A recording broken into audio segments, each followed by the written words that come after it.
can say boom, boom, boom. Now we're about to say way-oh, way-oh. So, what is up then, ladies and gentlemen, and welcome back to the Shine a Light podcast. Today, it is just me. Now, first up, I want to say a big thank you to our previous guest, Rich Heaney, and fingers crossed thank you to our guest that's coming on next week, JJ Loza, so keep eyes out for that. Also, clips will be posted, but let's dive right on into the action. We're starting to get into that transfer talk, silly season in football. There's a lot to talk about. We've also got legend status coming up, the best and worst of football Twitter, as well as a short quiz for you guys with a little bit of a different twist as well. So go subscribe if you haven't already. I know we're super small right now, like super small, 7 subs, but we're trying to grow day on day, and we're trying to get into the rhythm of posting regularly now. So I hope you appreciate that, and fingers crossed it all goes well. Check out my main channel, but let's start off. And we've got our notes here. The first thing we're going to start off with is, of course, the FA Cup. Now, as you know, Arsenal did get a 2-1 victory in the end. I'm not going to cover this too long, because a lot of people will have already talked about it, no doubt. Obviously, as a Chelsea fan, I'm sad, and I'm even sadder that the Arsenal fan that I brought on last episode is now going to be going home happy. That's even worse. But yeah, Arsenal will be in Europe for next season. They do bag a spot in the Europa League group stages, which I feel good for the Gunners fans. But I was kind of excited to see Wolves play in Europe again, I can't lie. I think they have a really exciting team, likes of Adama, Jimenez, and then even looking further back, likes of Matt Doherty, Jean Moutinho, Ruben Neves. I think they have a really exciting team with a lot of fun players that would have been awesome to watch in Europe. So I'm a little bit sad that they don't get a spot and we're getting the big 6 plus Leicester, when sometimes we get someone a little bit more different. So I was kind of sad, as I said a second ago, but I guess Arsenal, they have a good squad. Hopefully for them, they keep a hold of Pierre-Emerick Aubameyang. Rumours are he could be leaving, but I'm uncool now. I'm uncool that Europe obviously makes a big difference, and this FA Cup win means A, Aubameyang's lifted silver as a captain, which is a lovely feeling, and at Arsenal, he can be the hero. If he goes somewhere like Barcelona, let's say, is he the hero? No, you've got Griezmann, you've got Messi, he won't be the hero. With Real Madrid, maybe he could be the hero, to be fair. They've got Karim Benzema, who's still kicking about and an absolute top player, but you don't know. With Arsenal, you know he can be a top legendary figure if he stays around. He's lifted one piece of silverware. They could lift something like Europa League. That doesn't seem undoable. They could lift another FA Cup. They could qualify Champions League if they get the squad together and do the right signings. So there's a lot of pros and cons for Albert for staying at the team for the next season. Now, I'm not going to make a judgment call on this one, actually. I'm really torn that. And I honestly couldn't say whether I think he'll be staying or leaving. But moving on to the other team, my team in the FA Cup final. One note first, actually. Kovacic's red card was not a fucking red card. I don't think anyone needs explaining that to them, but just thought I'd reiterate it for everybody in the crowds. Is this the end of Kepa? Once again, the Spaniard has been dropped. Now, was it 2 years ago that we signed him for £72 million? No cheap fee in the slightest, 72 million, but it looks like his time could be coming to an end. Lampard's pretty lenient, seems to have come to the end of the straw with the Spaniard. He's had incidents in the past, he's clashed with managers. Maybe it's the end of this guy, and first, I don't know where he'll go, for starters. Maybe back to Bilbao wouldn't shock me, because I think that they have quite an ageing keep. No, Diego Lopez is Villarreal, sorry. But I think they've got Unai Simon as their current keeper, correct me if I'm wrong. So they would certainly take Kepa back and at a cut price. They get 36 million for free or so. Probably wouldn't complain too much. Obviously, modern market changes things a little bit. But the other question has to be, who's coming in his place? Now, the favourite is Nick Pope.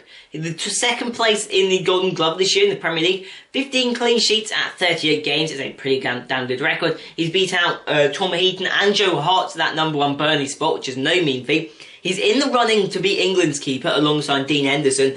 There's a lot of promise to this guy, and I'd be very happy to see him at the club. But I think there are a few better options, and one man, whether he would do it, I think it would be cool if he would. Yes, it's another Spaniard. Would David De Gea make the jump? Or this is a wild bit of speculation. This isn't like a close rumour. What if David De Gea jumped ship to Chelsea, got back to his old form and killed it in his latter years? That would be very, very cool to see. Do I think it'll happen? Probably not, but it would be very, very cool. Now, in terms of other keepers, if we're looking short term, obviously I believe Barca are looking to ship off Neto, so that could be one option that I'd certainly be tempted by, as he's a quality keeper. He proved that the other year at Valencia, although I do believe he is 32 years of age, so he's not exactly the youngest. Pope, obviously, as we said previously. From the relegated teams, I don't think there's too much. Obviously, Ben Foster's pretty old. Norwich conceded a shipload. And Bournemouth had Begovic, and we've been through that journey already. So, not a lot in the way of relegated teams, but there's a lot of keepers on the market at the moment. We've got to just keep our eye out, pounce at the right time, and I reckon we need to get a solid keeper. We haven't had one since Courtois left, which is the issue. Yes, he forced the move. Yes, he's a great keeper, but we don't like him anymore, the big-nosed twat. He proved exactly how not to leave Chelsea. And if you're a Chelsea fan, you've got to hate that guy at this stage, but maybe Atletico Madrid is the place to shop. They always seem to have good keepers coming out of their ears. But one other man I want to talk about is Christian Pulisic. Is he as good as Eden Hazard? And I'm going to say yes, because I've been looking at the statistics. Hazard signed, I believe, for Chelsea at the age of 23. I believe he's coming up to 30 now. He's born in 1990. So he was signed for the 2012-2013 season, 1 year after that poster was stuck up, just missing out on a UCL title from Lille for, I believe, around £32 million, if I'm correct. And in his first season, he bagged 9 goals. Now, Christian Pulisic is 2 years younger when he signed for Chelsea from Dortmund during or just before our transfer embargo. Also got 9 Premier League goals this season. And he has been on top form. He's been a great player in the last couple of months in particular. And I'm really excited to see if he can carry it forward. And I think we found our new talisman. Combine that with Werner and Ziyech coming in, and I really think we have a team that could challenge if we can get a goalkeeper. I think we have good centre-backs, Rudiger, Tomori, Christensen. Maybe we need a leader, that's the only thing. I just realised one thing thinking about centre-backs. Haven't mentioned Nathan Ake, obviously a big move there. I'm a fan of Ake. Another man, you can't see the poster, it's right there. I've got the 2014-15 Chelsea squad. Another former Chelsea man headed off to Manchester City. I mean, it seems to be becoming more and more of a habit. Players switching between the two. Frank was one at a time, but I think he could be good. As some people have criticised, saying, yes, Bournemouth considered a shipload, but I think he's a good defender. Very quick, very strong as well for his pace. Like, you see some of these quicker defenders, often they're that bit smaller. I believe he's 6'1", 6'2". Another Dutchman. We've seen how the last Dutchman did that, jumped into a Premier League big team from Southampton. So, fingers crossed for City. I think they should be very competitive. And with Otamendi ageing and John Stones not quite being what they needed, maybe, I think he's a good option. I think he's a good signing. Fingers crossed he gets game time. And as a former Chelsea man, I wish the best for him. I really do. Now we have Victor Osimhen. Victor Osimhen has joined Napoli for £74 million. Now, Napoli, I believe, had a decent year in the Serie A. They finished 4th or 5th, I can't recall, but they had a decent year in the Serie A. But they're still looking for a good striker, and now they believe they found one. 74 million is a damn lot, though, for a 22-year-old. I think he's 21. No, I think he's 22. Victor Osimhen, yes, he's played for Lille, and if I look at my numbers, he's had 25 goals for Lille and Charleroi in the last 2 seasons. Is that decent? Yes. Is being a young potential good? Potential player good? Yes. But you've got to think, the last Nigerian striker was Kelechi, and he's a man that's actually on our list as well. Is he of the same quality? No. Oh, maybe the same quality as Kelechi. Is he unproven? Yes. Is 74 million worth spending? No. However, they have the cash to do so.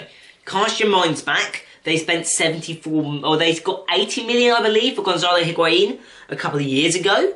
So you've got to say, maybe they have the funding to do so if they've held on to the money. They have a decent squad around them. They've got a couple of gaps that need filling. And if Koulibaly leaves, that could be an issue. And the other big problem, of course, with the Napoli team is there's a big clash between the board and the squad. So it's a risky move on both parts, spending that much money. And the manager, I'm not sure who it is certainly sticking his neck out. Maybe it goes wrong, maybe it goes well. I'm not going to call it at this stage. I'd say it could go well in a few years' time. Here's my thoughts, if I had to boil it down.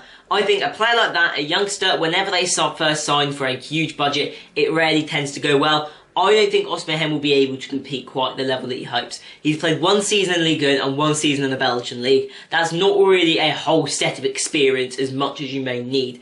So I don't think he's quite to the level yet as to what they'd be hoping for. I'm concerned that he's not going to be the man to take them forward in the future. I mean, Edison Cavani's been up in the air as to where he'll be playing next season, so he could have been an option. He could have returned to Napoli. That would have been one play. But let's talk about one man. Ole Gunnar Solskjaer targeting Callum Hudson-Odoi. Now, Jadon Sancho, some are saying it's off the cards. And if it is, I'm pleased. I don't want Sancho at Manchester United. But first up, is Callum Hudson-Odoi a good signing for Manchester United or a good sale for Chelsea? I think it would be a good sale for Chelsea. I don't think Callum Hudson-Odoi brings a lot to the team. You can see we've signed other players into the team in that attacking role, suggesting that we really feel like he's not as valuable as it makes out. Yes, he's 18, he's very young, a lot can change. But attitude-wise, he doesn't strike it for me. He had all those contractual issues where he seems in it for the money a bit. He was threatening to leave to Bayern Munich.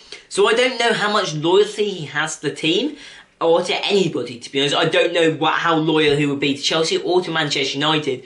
So I'd be happy to see him ship off. He's only played, if I look at my stats once again, 7 times in 2020. So he's not exactly getting the game time that he needs to be at the top of his game already.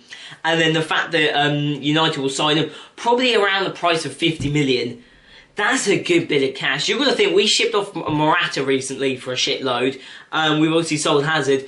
Bring in another bit of cash. We can bring in a top signing. That may be the kind of thing that will be able to facilitate purchasing Havertz if it comes down to it. So I am perfectly happy to use Callum Hudson-Odoi as a sacrifice. Is he a good player? Yes. Could he become huge in the future? Yes. Is he worth it? No. I'd get rid of him in a heartbeat. Solskjaer can take him. And I don't think Solskjaer needs him, to be honest. I don't think he's as special as people first made out. I think he's certainly a talented lad with a lot of potential. But I think there's other talented players around, and I think there are better, more experienced options that Solskjaer could bring in. Furthermore, they brought Dan James in last year, who I think is really good, actually. I think he's a really top player. He's still very young, still has the chance to improve. And yes, United need that extra support on their front three. They've got Martial, Rashford. Dan James makes the most sense to complete the trio. I think he could be the man for it, certainly. And I don't see why Callum Hudson-Odoi is needed at either team. We've got Ziyech on the right, they have Dan James on the right. And United's attack is slowly building up. I think they're a very good-looking team, especially with Fernandes. Won't go too much in depth on United because we spoke on them the other episode, so we won't dive too deep there. But the final piece of business before we split this transfer rumours in half and jump to the playoff final is Umtiti. Now Umtiti is rumoured to be leaving Barcelona. Barca want to get rid of him. Umtiti wants to stay. Now he's got 3 years left in his deal. He's valued at around £50 million, and Arsenal and Everton are amongst the favourites to go and sign him. Now, for Arsenal, I think that would be a big coup. I think that would be a top signing right there. Now, in the past, when Arsenal have signed a good centre-back, it hasn't always gone so well. You think back to the likes of Socrates, who really was great, but then comes to Arsenal and really isn't great. So there is obviously a concern there. However, I think he can pull through and become a strong player there. Maybe he's the man they need. I mean, they've been rolling through at the back. Rob Holding's been improving as a player. Kieran Tierney's been moving into more of a centre-back role. So I think there is room for Umtiti to come into the team, play a good role. He's quick. He's still only 26 years of age, and I think it'll make a huge difference. And if they do have to sell Alba, the cash is certainly there. They already have Lacazette up front. They already have the likes of Pepe. I think a defender would be a better use of cash than an attacker if Alba were to leave, or regardless of if he doesn't leave. So that would be my advice for Arsenal right there. Fingers crossed, stick with Aubameyang and sign Umtiti. I think you need a centre-back. Every single window you seem to just have issues with the defenders. Roll the dice one more time. What's the worst that can happen, lad? What's the worst that can happen? Well, the other team targeting them is Everton. Now, Everton seems to be making a habit of targeting Barcelona defenders that didn't quite make the cut. They brought in Luka Dean. They brought in Yerry Mina. This could be their third. They could be creating the Barcelona B backline right here. All they need is, a Junior Firpo to come in for next season on right back, and they have a full former Barcelona backline. Like, it's getting outrageous. I don't know what the manager has with that team, but each their own. I suppose bringing in promising players from Barca that don't quite make the cut isn't that bad of a thing, because they generally sell them at a decent price because they're really not that fussed for these smaller players. So I think Everton have a good thesis in that respect in bringing in those players. Yes, it sometimes goes wrong. You think back, did they have Bojan for a bit, I believe? Or was that Stoke? There was Stoke that had Bojan. Sometimes the signs don't go so well, but as a whole, you look at like Digne, strong performers, and they're another team that's going to be targeting Ryan Fraser as well. Fraser, likely to be leaving Bournemouth at the end of the season. I can't see him sticking around any longer. He's too good for the Championship. Someone needs to go snap him up. I take him. No, we've got Pulisic. I don't think we need him at Chelsea, to be honest, but A great player, certainly a top star who deserves Premier League football. Liverpool nabbed Shaqiri, and that worked really well for them for a relegated Stoke. They may well go and do it again with Fraser right here. I wouldn't be surprised in the slightest. But we're going to take a quick break from that now, and we're going to talk playoff final. Brentford versus Fulham. Who is your money on? I know who Jared HD's money is going to be on. Certainly Fulham. But there's certainly a split in the fans. Some are supporting one way. Obviously, we know who's supporting who. Personally, who would I rather see? Ooh. We'll come back to my call at the end. We'll come back to a judgment call. But looking at the numbers, Brentford have lost their last 2 matches, including losing to Barnsley on the final day of the season, costing them, quite possibly, I believe, because West Brom drew, automatic promotion. Before that, they had an 8-game win streak, so whether they're on form, it's tough to tell. They've had 3 defeats in their last 4 games, which isn't great, but before that, they'd won 8 in a row, so that still is 8 wins, or 9 wins out of 12 in recent games, which is still pretty damn good. In comparison, you look at Fulham, they haven't won all their games, but excluding the playoffs, they're unbeaten in 8. They took a win and a loss in the playoffs against Swansea, I believe they played, so they're looking pretty good. Both teams are coming in on form. Both teams have very strong squads for the Championship. You look at their star players, the 2 men I've pointed out that be so important in this game. For Brentford, obviously there's other players like looked at Benrahma around him, but Ollie Watkins is going to be huge. 25 goals from this season, he has been critical, and I think for both these teams, if these players don't go up, they'll likely sign elsewhere. Because Fulham, they've got Mitrovic, 26 goals this season, 1 more than his counterpart. Both will be playing a big role as it comes down to it in the final. Now, looking at previous statistics, the last time the two played, on June 20th, so not exactly a long time, Brentford took a 2-0 win away from home. So they're the current favourites in that respect. Both teams lost one of their playoff games though, which is surprising to see, because they were clear favourites in it, to be honest, against, my brain's gone, was it Swansea and somebody? I can't remember who the other team was right now, but they should have both been favourites. They both made it through pretty comfortably, and if I'm making a call, I'm going to say 2-1 Fulham. That's my prediction right there. You heard it here, 2-1 to Fulham. Fulham will get the victory. Not going to be their easiest win, but I reckon they will pull it off in the end. I reckon that's my call. Brentford will take the lead, but Mitrovic is going to pull it back for 2-1 for them. That's the call right there. That's what's happened. Fulham will return to the Premier League after 1 year away, be at the playoffs.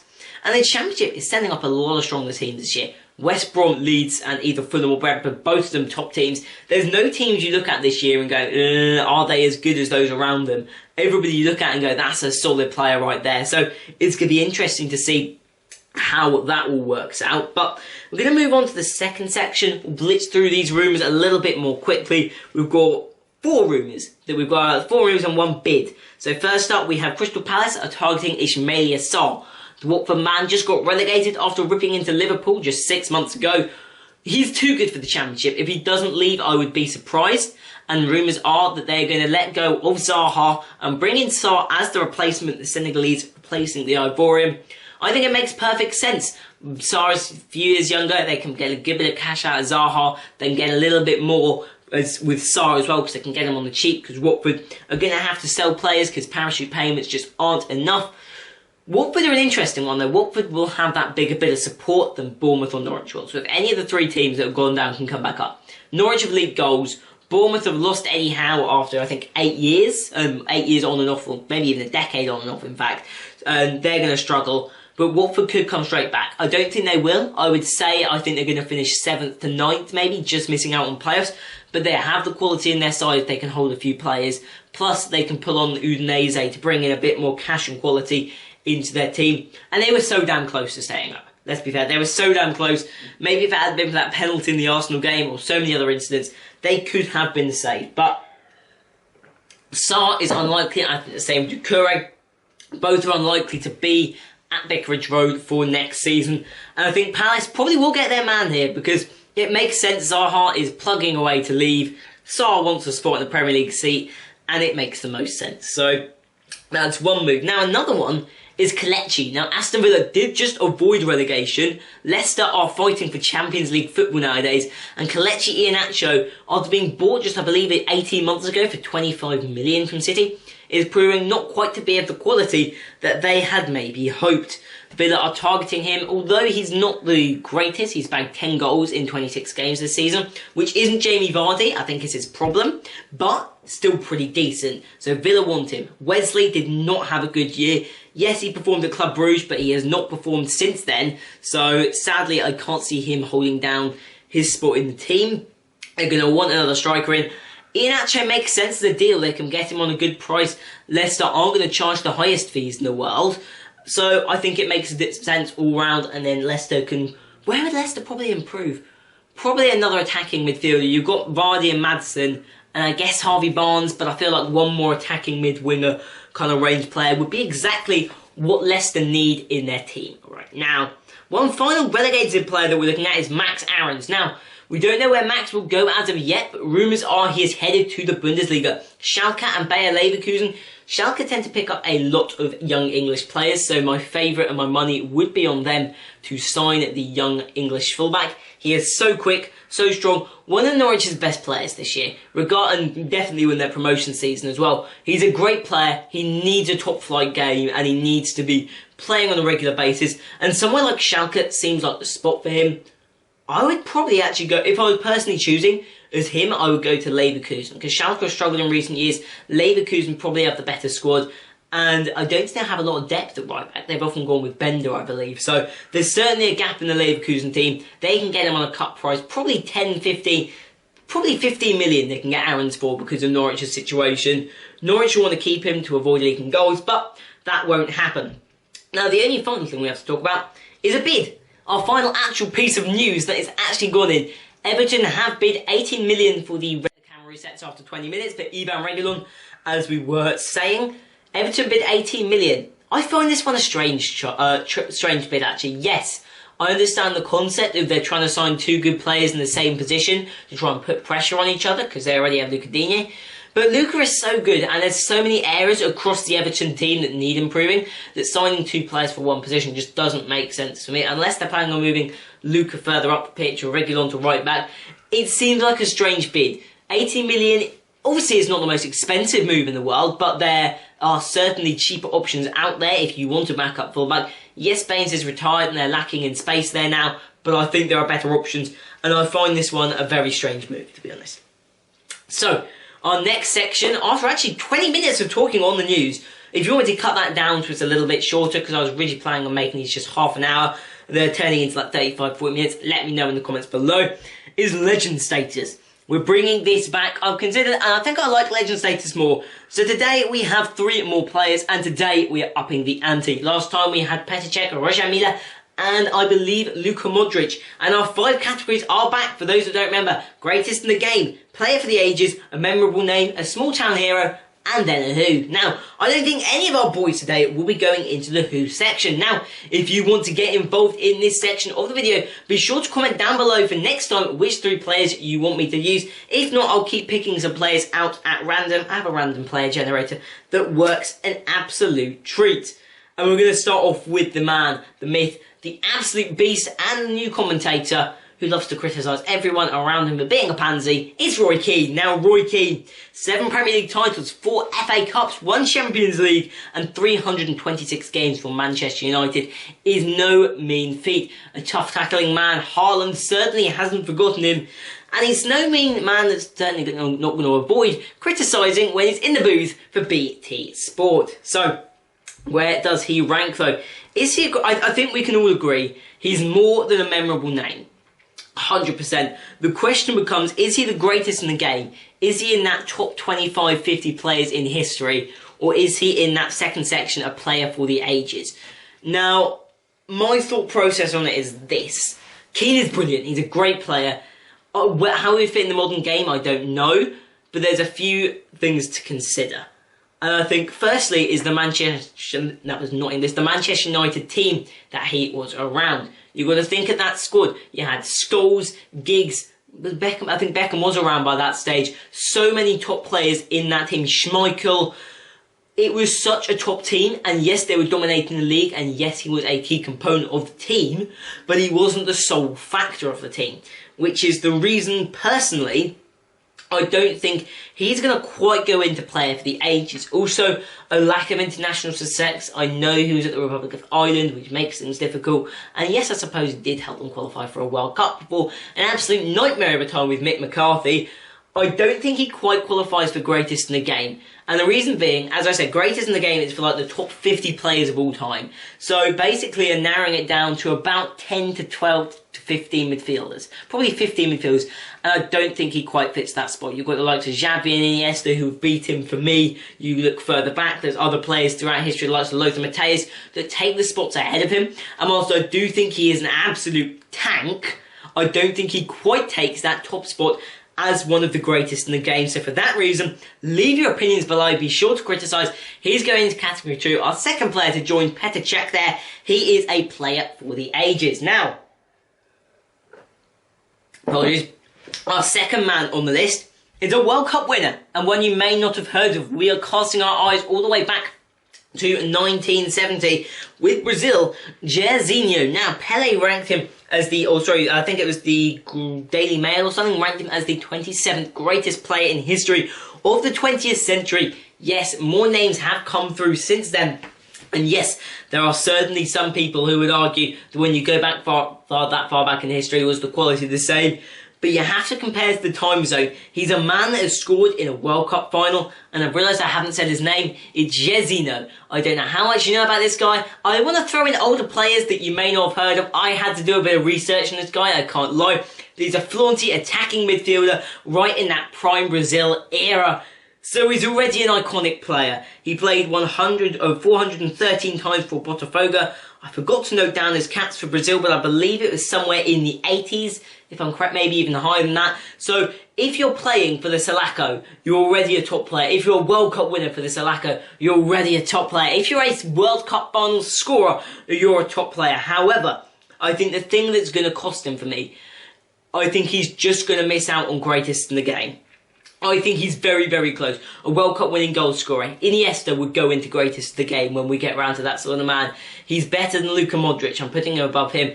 But I think, again, warranted of the fact that he's in this God squad and warranted of the fact that there weren't as much competition in the 70s when he was playing, I'm going to be putting him as well in the second tier. Also the fact that he never left Europe. Now, I know it's a different age. He played 413 times for Botafogo, and whilst that is impressive, the Brazilian League obviously was an interesting place at that time. He doesn't quite earn a spot in greatest of the game without playing in Europe for me. So for that reason, well, I think Pelé will jump that and go on, and maybe Socrates. But he is going to, again, be our third player into the player for the ages section. Leave your thoughts in the comments down below, and let me know if that's a new player you've never heard of as well. If I'm enlightening you a little bit in this podcast, I would love to do that. But our final man, I wanted to bring out the big guns for this one. We have a greatest in the game right here. We've had two tight calls so far. Two midfielders, one very aggressive on defence, one a beautiful flary attacker. But this third man is certainly deserving of a spot in the greatest of the game. I don't think any would deny it. Many could argue he's the greatest centre-back, the greatest defender of all time, beating out the likes of even Sergio Ramos. It's Paolo Maldini. 7 Serie A's, 5 Champions League / European Cups, 126 caps for Italy, 24 seasons with AC Milan, playing at least 15 games every year in the league. From 1986, I think, yeah, 1986 all the way through to 2009. That is ridiculous. I don't even understand. He's not even the most capped player in the Serie A. Gigi Buffon took that away from him, but goalkeepers tend to get that extra longevity. 624 Serie A games at the top. 5 Champions Leagues. The only thing he's missing is a World Cup.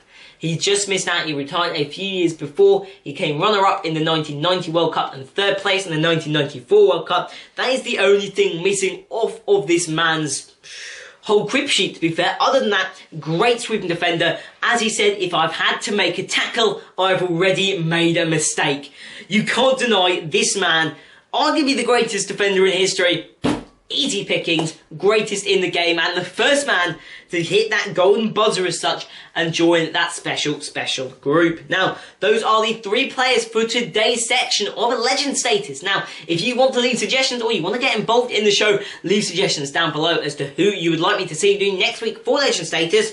And yeah, other than that, let's dive on into our next section, Football Twitter. Everybody's favourite place to put a bullshit opinion. So that's exactly where we're looking today. Now, we have got 3 more opinions. One on Arsenal, one on Liverpool, and one on Bournemouth, sort of. And there's a lot of manager talk today, actually. So we are starting off with Sam J. Dean. Sam is saying, keeping Dani Ceballos is more important than signing Thomas Partey. Now, as many of you may well know, Thomas Partey has been linked with Arsenal, originally rumoured for a very, very cheap deal. But I'm tempted to say I agree with this man. Now, I know the player that I'm about to bring up gets a lot of criticism, but I think, firstly, let's talk about Ceballos. Let's talk about Ceballos first. Ceballos is a great player. I think he adds a lot to the team. Not quite a Santi Cazorla player, but he is that link between the midfield and attack at the moment. You feel like they're missing an exciting player in the midfield like that since Cazorla and since Ozil's dropped off. And Ceballos is that man that will make the aggressive runs. They have Torreira, they have Xhaka, they have Guendouzi. They've got players in that defensive midfield position, but moving forwards up the pitch, they're lacking depth, they're lacking options. And I think, to be honest, Ceballos brings that option, and we need to make sure we don't overrun because Silverstone starts in 30 minutes. Quick, but let's make a prediction on Silverstone. Lewis, Valtteri. Let's throw a random one in there. Charles. That's my call on that. But moving back to the football, we have Dani Ceballos. I agree. I think Thomas Partey is a great CDM. Don't get me wrong. Great player for Atletico. But, first up, it'd be weird to have Dani and Thomas's former Madrid rivals now spring to mind. But, you will think Ceballos adds a lot to this Arsenal team. He's one of their star players who's not... I mean, some were arguing, he's better than Aubameyang and more important than Aubameyang. If it weren't for Aubameyang, Arsenal would be full mid-table at this stage, so I don't think he's that important. However, he plays a key role in the team. He's a consistent week-in and week-out player, and I think he does add that extra bit of connection, creating the opportunities for the likes of Aubameyang, creating the passes, creating the runs, and I agree. Furthermore, you look at Arsenal's CDM situation. I know he gets a lot of criticism as a former captain, and I know he's gone off on the Arsenal fans a few times, but I think Granit Xhaka is a good player, and I think he is good enough at the moment for where this Arsenal team is at. I think Partey is a useful signing, but I think holding on to Ceballos is more important, and then spending their money elsewhere, bringing in the likes of Titi that we mentioned earlier, and saving his cash and not wasting it on this player right here. I think Partey's good, and honestly, I'd prefer to stay at Atletico over Arsenal, to be fair. I still don't think Arsenal are going anywhere anytime soon, so I would certainly be sticking with a spot at Atletico if I were him. Then, our second tweet of the day, Klopp, a serial bottler, finished 4th in his first full Premier League season as Liverpool manager. He's gone on to win the UCL and Premier League within 5 years. If you're already writing off Lampard as a Chelsea manager, you need a quick reality check. And this man, this is a top tweet. We need like a top tweet bar right here. This is going into the top tweet section.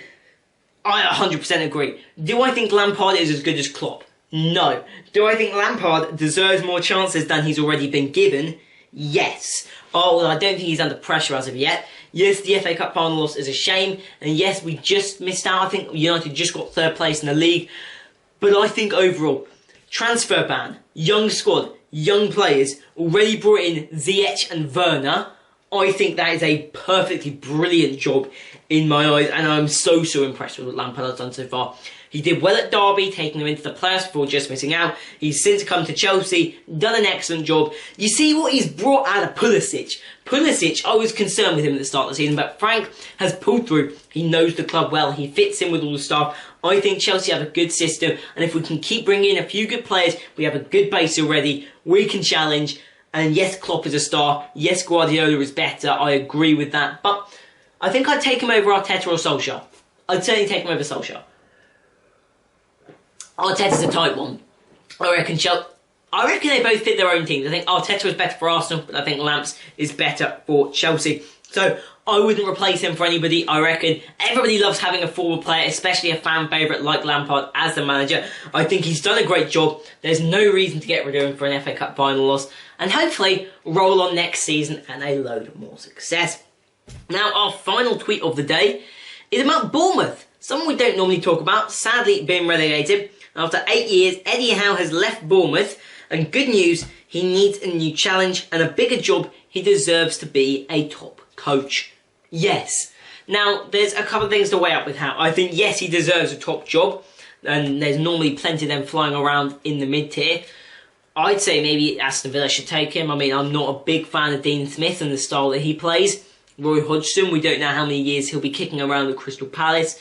Newcastle have Rafa Benitez, so I think they're looking pretty solid. And in terms of the top teams, no one really needs a manager. Unless Mourinho seriously kicks up a stink, I can't see any... The only place I would see of the top 6 Premier League teams and going is Spurs. I think Arteta and Arsenal is set. I think Chelsea and Lampard is set. I think Pep and Klopp are both set, and I don't think they'd sign Howe if it came down to it. United have Solskjaer and wouldn't sign someone like Howe. The only one I can see him going to in the future is Spurs, for the reason being I think he'd fit their mould quite well. He does well on working with a slightly smaller budget and bringing through players. That system has fitted Spurs well in the past, as they don't quite have the same budget as the likes of Chelsea, United or Liverpool or City. Whilst they are at the big boys table, they're the smallest of the big boys, arguably, in terms of cash. And how can make the most of that money of what they do have, bring together a good team. And I think would do a great job with them, bringing in a great English core to him like he's done with Bournemouth, that Brexit team. So yeah, I think he does deserve a spot in the top team, but I think he would struggle at somewhere like a Liverpool or City. For the reason being, I think he's good at grinding out results. On the week in, week out, the fight for it, the financial scrap. I don't know whether he'd be the man to look at bringing in a star-studded team together. Whether he's quite that manager, and whether he doesn't quite fit the bill for that sort of setup. We're yet to know, and obviously, he deserves a chance, and I hope he does get a chance somewhere. Where else could he fit in the league? Leicester and Wolves aren't going to get rid of their managers anytime soon. Everton have Carlo Ancelotti. There's not a lot of spots around for managers at the moment, so it's not going to be the simplest thing finding a job. Obviously, Watford have sacked their manager, but I think he wants to go somewhere other than the Championship. Watford could be a possibility, though, if they can push themselves straight back up, but there are spaces available, there are options for him, and hopefully he does nail down, if that's what he wants, a job for next season. It'll be a shame to see him not getting any options and any chances. He deserves the opportunities after so many good years at Bournemouth, pulling them up through the leagues. He deserves to stick around and have another go with another team, or maybe he wants to do a rebuild, Jared HD style. But that is all, or almost all, for today's podcast. We're running at about 35 minutes. We've got one final section, and that is the quiz. Now, there's once a week I want to have a Just Me one, where we don't have any guests. This quiz is instead for you guys. We've got 3 questions, so comment down below how many you get. Now, this version is a Who Am I? This is going to be an interesting one for sure. It's 3 with the SPFL starting. Let's start there. The SPFL is back. The Scottish Premier League. Rangers got the first victory of the season over Aberdeen last night. And we've got 3 former Scottish Premier League players who are now playing in the Prem. I'm going to give you clues about each one, and you have to tell me who they are. Stick in the comments down below if you get them right, and let's see how you all do. I may also stick these on my Instagram, so if you're on Instagram, hello as well. But we kick off the first player. Now I've got the names in bold at the top, so I'm going to have to make sure I don't read out them. But the first player, I made my Premier League debut for Hull in 2014. I have played 34 times for the Scottish national team, and I am a Premier League and Champions League winning player. Leave your predictions down below as to who you think that might be. I reckon at least some of you will be able to bag down and say exactly who these lads are. Now, our second one. I have played for Leicester, Norwich, Coventry and Aberdeen. I'm 23 years of age. I'm an attacking midfielder valued at £50 million. And I made my England debut in 2019 under Gareth Southgate. Now, these are getting harder as we go down, so if you're starting to struggle more, no worries. And now for the third and final one. This is the toughest of the lot. I've earned 26 caps for Scotland since 2016. I'm valued at I'm valued at £15 million, booking the midfield in my current side, and I scored the goal in the playoff final to send Aston Villa to the Premier League in the 2018-2019 season. And I've had an injury that took me out for a few months during December, but I'm now back playing for the team and helping them avoid the drop. Now that is all for today's podcast. I hope you guys have enjoyed, ladies and gentlemen. Be sure to go subscribe to the Shining Light podcast for more football, Formula 1, behind the creator and controversial topics. We talk about a lot of stuff on here. We're getting into the regular uploads now, so I hope you have enjoyed. I will see you guys next time. If you want to be a guest, let me know in the comments down below if you're a creator, and I'll see you next time. Peace!